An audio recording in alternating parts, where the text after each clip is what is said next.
राजधानी में पुणी युवती को दुष्कर्म अभियोग लक्ष्मीसागर बुद्धनगर अंचल में युवती को दुष्कर्म अभियोग होईछि। अभियुक्त बापिनी सावत को गिरफ्त करिछि पुलिस। पीड़िता जनक बुद्धनगर में एक भड़ा घरे रुथिले। सेहिठारे अभियुक्त बापिन सावत सह लिभिन रुथिले।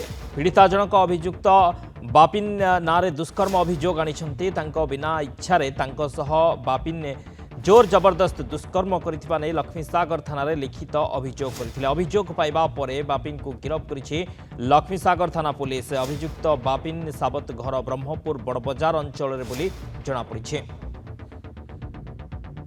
राजधानी रे पुणी युवती को दुष्कर्म अभियोग आसिछि। लक्ष्मीसागर अंचल एभली एक अभियोग आसुछि। बुद्धनगर लक्ष्मीसागर बुद्धनगर रे रहुथिले युवती। अभियुक्त बापिन सावत सह लिभिन रुथिले।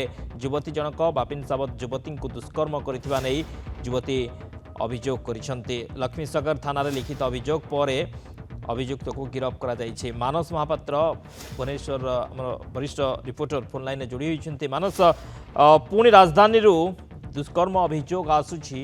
लिभिन रुथिबा जने युवती को दुष्कर्म ए अभियोग कोन ए घटना देखो किछि दिन तले शहीदनगर थाना अंचल रे समान ढंगरे किछि पिलांकु गिरफ्त करा जायथला जो माने युवती को घर को डकाइथिले। किंतु ये गोटे आउ गोटे नुआ ढंगरे हेछि एवं लिभिन ने रहुतला बेले बॉयफ्रेंड एभली भाबरे कांड भियाइथिबा कथा जेतबेले पीड़िता जनक बा गर्लफ्रेंड जेतबेले अभियोग आनिछन्ती ता पर समय रे जे देखिबे दुष्कर्म अभियोग रे वर्तमान जनकु गिरफ्त करा जायछि। अभियुक्त जनक ना बापिनी सावत बोली जना पड़िछि जार घर ब्रह्मपुर बड़ बजार एवं बुद्धनगर अंचल रे पीड़िता जनक घर भड़ा नहीं रहुतला बेले तांको सहित एभली घटना घटिथिबा कथा से सामना को आनिछन्ती एवं पूरा घटनार तदंत करिबा परे जे अभियुक्त रहिछि ताकू वर्तमान अटक रखिछि पुलिस एवं जहाँ सूचना रहुछि अभियुक्त जनकू आउ किछि समय परे गिरफ्त दर्शाई कोर्ट चालान करा जिवो। किंतु ये अभियुक्त जणे ना आंको सहित आउ किए सामिल अछि। राजधानी रो छाती उपरे गोटे घर भड़ा नै कि एभली एतळे घटना होउतला